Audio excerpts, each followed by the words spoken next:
I found out that my husband was accompanying his childhood sweetheart Rosa for her pregnancy checkup at my regular hospital this afternoon. Vincent, our baby looks so cute on the monitor. From the crack in the door, I saw Vincent's face lit up with a smile. Rosa was pointing at the monitor, and Vincent nodded, smiling back at her. If I didn't know that man was my husband, the father of my baby, I would have sworn they were a couple happy and in love. Isabella Caruso? The doctor is ready for your examination, the nurse called. Vincent turned, his face drained of color, his eyes scanning the hallway. He must have heard my name. When his eyes landed on me, his mouth opened, but no words came out. I had been happily married to Vincent Falcone, my mafia husband, for nearly 10 years. This year, I was finally pregnant with his child. He of all people should know how difficult it is for me to have the baby now. How could he do this to me? I slowly walked toward him, my heart boiling with fury, anger, and the deep sadness of realizing how much I had been lied to. Is that why you told me you couldn't come to my appointment today? I tried to keep my voice steady, but the anger surged, making it impossible to control. Without thinking, I raised my hand and slapped Vincent hard across the face. That it was the first time I had ever lashed out at him like this. Yet even after I slapped him, he stood there, silent, avoiding my gaze. Your silence isn't helping, Vincent. You owe me an explanation. Vincent didn't move, but Rosa, who had been standing behind him, stepped forward, shielding him from my anger. Mrs. Falcone, Isabella, right? She said, her voice shaking. Blame it all on me. Vincent did nothing wrong. It was my mistake, Isabella. I'm the one who got pregnant. Blamed it all on you, huh? I scoffed, the bitterness in my voice clear. That I was a tough woman. But even so, tears streamed down my face. As if my tears had triggered something in him. Vincent Finalway stepped past Rosa and pulled me into his arms. Don't cry, Isabella. The baby isn't mine, he said, his voice barely above a whisper. I froze. What? But then Rosa spoke. She winked her innocent big eyes at Vincent. Vincent, didn't you promise to protect my baby by claiming it as your own?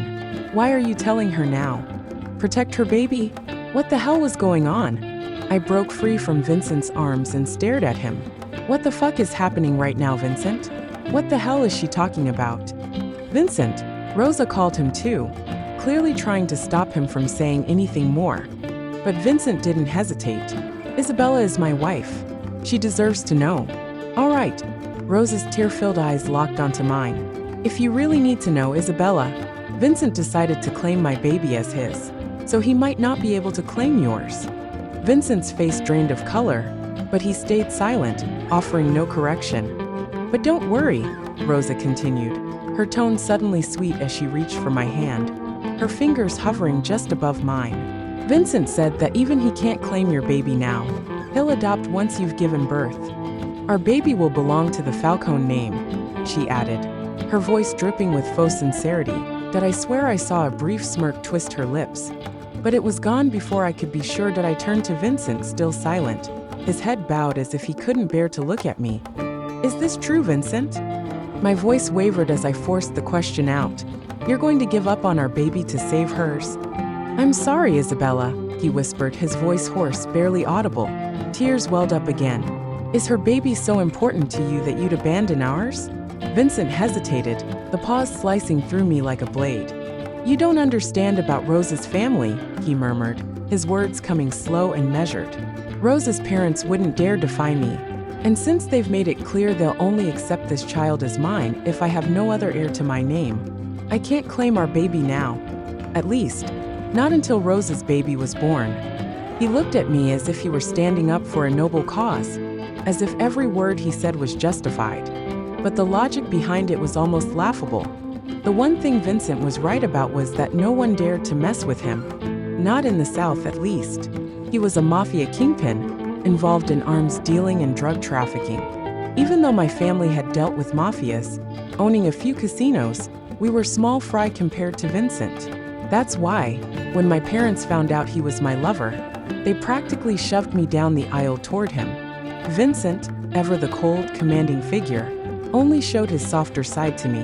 But today, I had seen him do the same for Rosa. He reached for me again, his arms outstretched, trying to pull me close. Don't worry, I won't let our baby grow up without a father. Trust me, okay? As soon as Rosa's baby is born, I'll clear your name." After my checkup, Vincent insisted on driving me to dinner. Rosa was eager to tag along. She claimed she was happy she wouldn't be the only one carrying a child now, but I could see through the act. She was trying too hard to play the part of the concerned, supportive friend. "How about our regular place? I've been craving their food for quite some time," Rosa suggested as I barely sat down. Vincent sounded too eager. "Sounds great. Let's go to the place on 6th Avenue. I kept my expression neutral, though my stomach twisted with unease. Rosa was hiding something behind that too bright smile of hers. Rosa slid into the back seat, her hand instinctively reaching for Vincent's. I was thinking, maybe we could swing by after dinner and pick out some baby clothes. I still haven't found the perfect ones. You wouldn't mind, would you, Isabella?" She turned to me, a challenging look in her eyes. "I'm all alone now. Vincent's the only one I can count on." How absurd. My husbands seem more like a couple with Rosa than with me.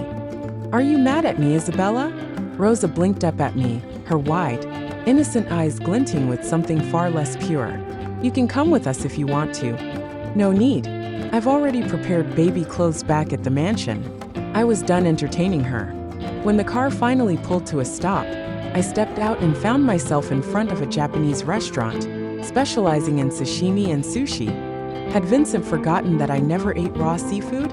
Forgotten that, ever since my pregnancy, the smell of it made me sick to my stomach? I don't want to eat seafood. Then, as if a sudden thought occurred to him, Vincent shifted his tone. "Oh, right. You probably shouldn't have the sashimi. I just remembered you're allergic or something." "Sorry, Isabella." Rosa shot me a glance. "I've been craving sashimi ever since I got pregnant," she added with a slight shrug. "But if you're not in the mood for seafood, we can always switch to another restaurant, I guess." Vincent hesitated as he looked at me, clearly unsure of how to proceed. "Well, how about we go and let Rosa pick whatever she wants? Then I'll take you to the restaurant you like." I glanced between them. Vincent's insistence felt off, and Rosa's feigned casual concern only made me feel more exposed that I stayed silent, my quiet refusal hanging in the air. Was he going to leave with me now that he remembered I hated seafood? But as the moments stretched, Vincent said nothing. His gaze flickered between Rosa and me, hesitation written all over his face. My patience wore thin. Without another word, I turned and hailed a cab. "Forget it. I'm going back to the house to eat." Vincent's voice followed, sharp with irritation rather than concern. "Isabella, don't make a scene. We're in public." I didn't bother responding. Instead, I pulled open the car door and, before slipping inside, threw one last parting shot over my shoulder. "Enjoy your dinner." Then I got in and slammed the door shut before Vincent could say another word. The cab driver barely had time to ask where I was headed before I barked out the address of the mansion. My hands clenched into fists on my lap, and my heart pounded in my chest. Not just from anger, but from something deeper, something uglier. Vincent hadn't followed me. He hadn't even tried. That should have told me everything I needed to know, that I was Vincent's wife, his pregnant wife. But ever since he'd made up mind to protect Rosa's baby, my baby and me became invisible to his eyes. This baby had once been my hope, my dream, after years of waiting. But now I don't think so. I had made a mistake, that I never should have had this child if I'd known it would be born into a family like this. A family where the father gives more attention to the other child than his own baby. Vincent had returned to our mansion just when I thought I could finally get some rest. His eyebrows furrowed, clearly troubled by something, that he dropped to his knees in front of me as soon as he saw me and, looking as if he was explaining a grand, noble cause, said, "Babe, don't be mad at me, okay?" From what Vincent had told me, he'd been ambushed by Rosa too. He'd been in his car, on the phone negotiating an arms deal with Africa, when Rosa had shown up, her eyes red and swollen from crying, that he had no choice but to comfort her. After all, they'd grown up together. She was his childhood sweetheart, and her parents were friends to Vincent's parents too. She'd told him that if her parents found out about the pregnancy, they would pressure her into aborting it. She wanted to keep her baby.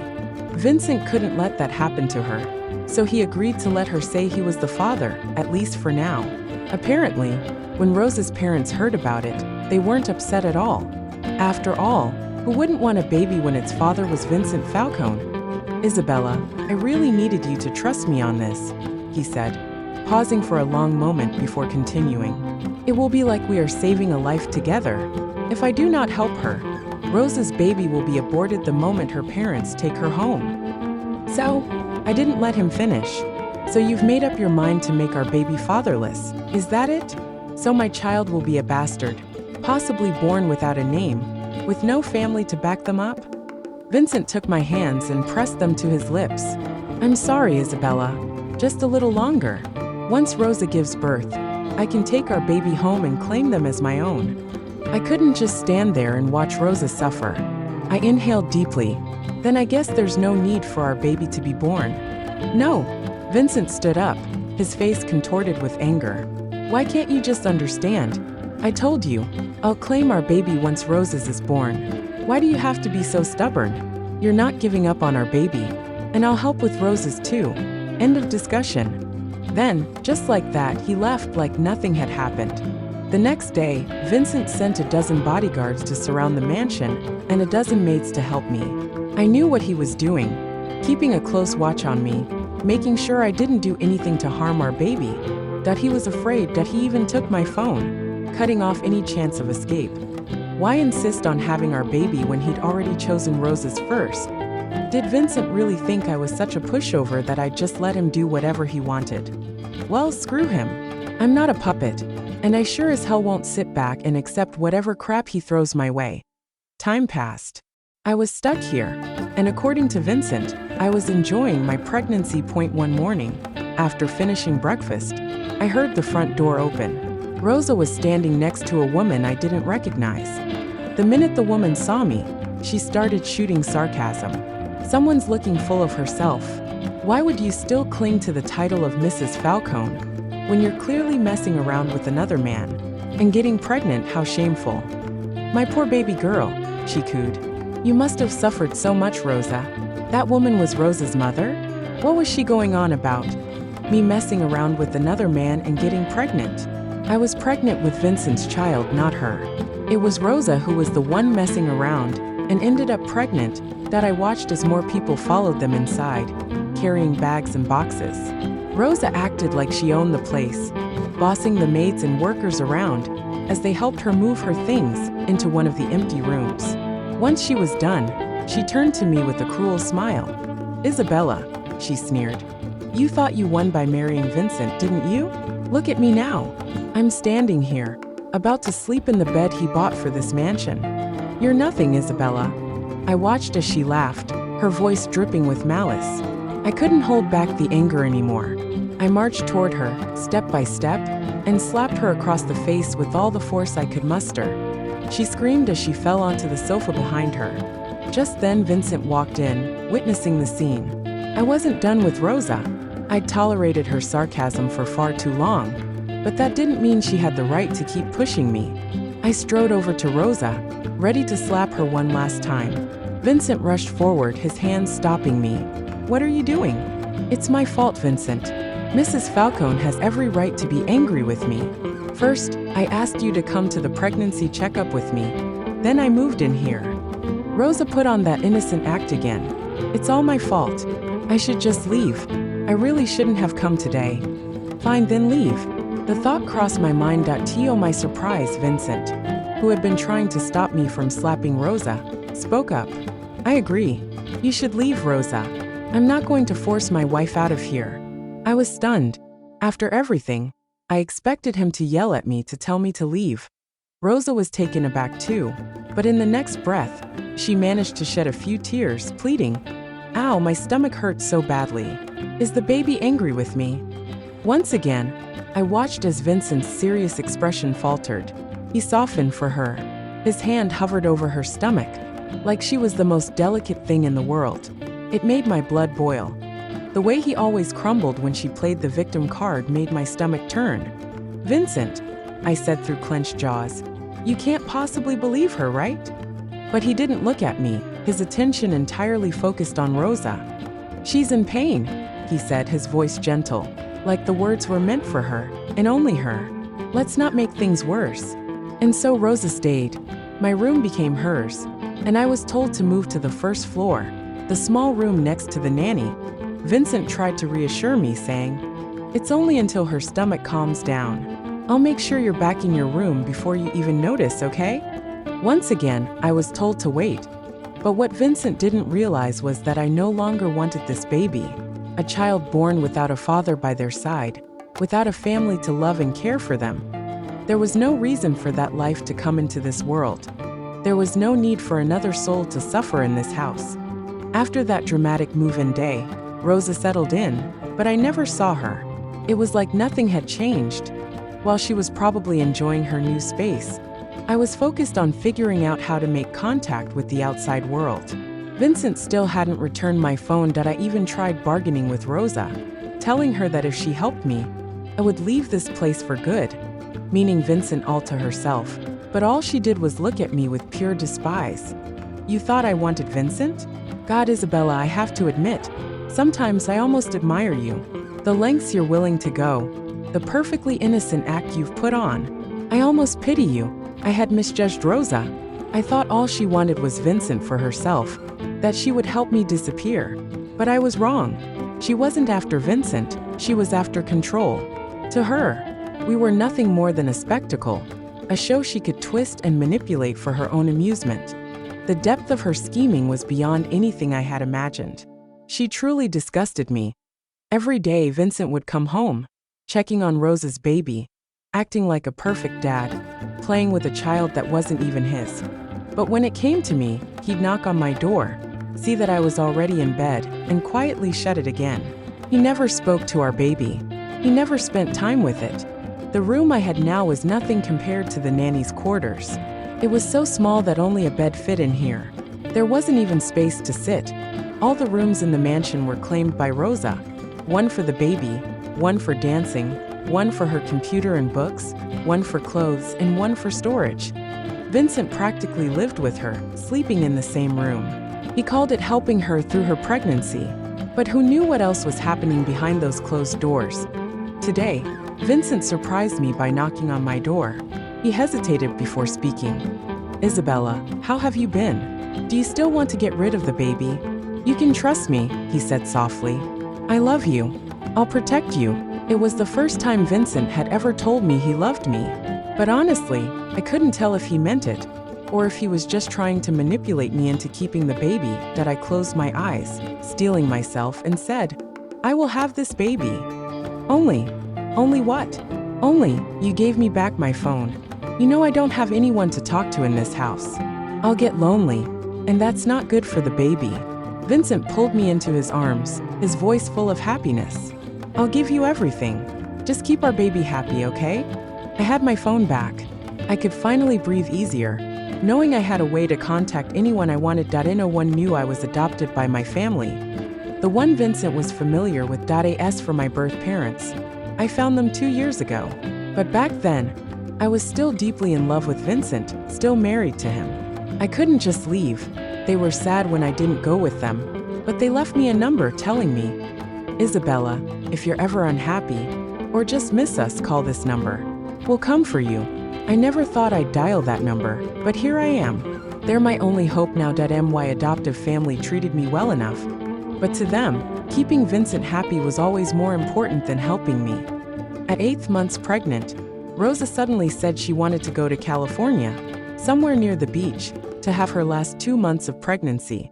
Vincent initially planned to stay, but once again, he caved to Rosa's demands, especially after she promised it would help her baby. Before they left, Vincent came to my door one last time. "I'll be back before you give birth. Will you wait for me? I know I've crossed a line," he continued, "but I promise I'll make it up to you. Isabella, please trust me. I love you." Whatever he said, I just smiled and nodded. Then Rosa called, and Vincent turned to leave. But this time, he seemed to notice something off about me. I was unnervingly quiet, that he pulled me into a tight hug, almost suffocating me. "Say the word, Isabella. Just one word and I won't leave." I let him hold me, but deep down, I felt nothing. Nothing about the hug, nothing about his words. "You should leave, Vincent," I whispered. If you stay, you won't be the man I married. Vincent still didn't move, but I wasn't in the mood to play his games right now.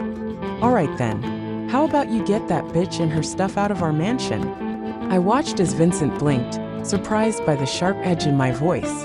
But I didn't wait for his response. Instead, I sneered. That's what I want. If you can't do it, then don't say it. I'm sick of your empty promises.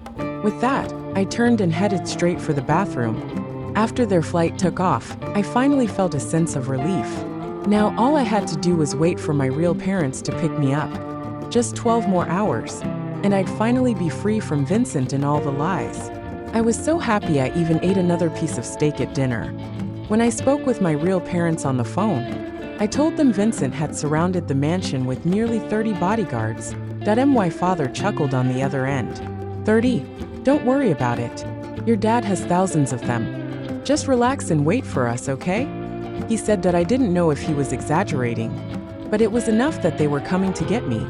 After dinner, while I was reading in the living room, Rosa's mother arrived, followed by Vincent's parents and my adoptive parents.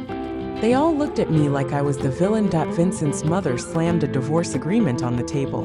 Sign this. Get rid of that bastard child in your belly. The Falcon family can't be more ashamed of you. Rosa's mother added, if I had my way, every family in New York would know what this bitch has done. The Carusos certainly raised a fine daughter on their own. She sneered. My adoptive father's face turned pale. He stood up, walked toward me, and slapped me hard across the face.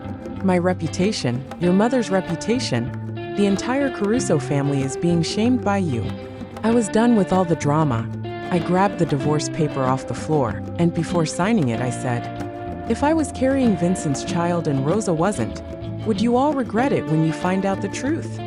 Before I could hear their response, I signed the paper. But what I hadn't expected was Vincent's mother demanding that I get the baby aborted immediately, that I refused without hesitation. The baby was innocent. Even if I wanted nothing to do with Vincent, this child was still a part of me. She looked at me like I was nothing more than filth beneath her shoe, her voice dripping with disdain. Do you really think I'll let you give birth to whatever bastard you're carrying after you walked out of the Falcone mansion today? I clenched my fists, my nails digging into my palms as I met her gaze without flinching. I don't need your permission, I said coldly. This baby is mine, and no one, especially not you, will decide its fate. Vincent's mother's lips curled into a mocking smirk. How naive. Do you really think you can defy the Falcone family and walk away unscathed?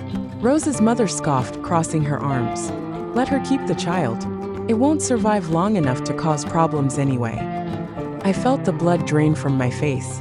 My heart pounded violently in my chest. What the hell does that mean? I demanded. Vincent's mother stepped closer, her perfume nauseatingly strong, her voice soft but laced with menace. It means, darling, that accidents happen every day. Women like you, they slip, they fall, they lose things. I stepped back instinctively, but my body trembled with rage. I turned to my adoptive father, hoping for the slightest hint of remorse, but all I saw was disappointment. Disappointment in me, not in them. You're really okay with this? I asked, my voice barely above a whisper. With them threatening to kill your grandchild? He turned his face away. Vincent's mother stormed over, slapped me across my face, and yanked my hair, her grip like iron. Don't waste our time. Even your own family won't take you back. So decide. Either you or your baby dies today. My lips trembled beneath her grasp, but I refused to break. I won't choose. Her eyes darkened as she pulled out a gun, pressing the barrel against me. Will you choose now? I told you I won't. My voice was steady, my gaze burning with defiance. She let out a sharp breath, then snapped at the bodyguards. Take this bitch to the hospital. I don't want her filthy blood on my hands. I struggled against them, but I had severely underestimated my strength against 3 burly men. One of them landed a swift kick to my leg, nearly knocking me to my knees. My resistance was futile, and before long, exhaustion overtook me. I was on the verge of collapsing, my vision blurring as the bodyguards effortlessly lifted me and carried me to the car. Moments later, we arrived at the hospital. The nurse injected me with the amnesiac. A single tear slipped down my cheek. Why did it still hurt so much to let go of this child? I thought I was ready. I thought I had prepared myself for this moment. Just as the drug began to take effect, I caught a glimpse of my birth parents rushing in, only to be stopped outside as I was wheeled into the operating room.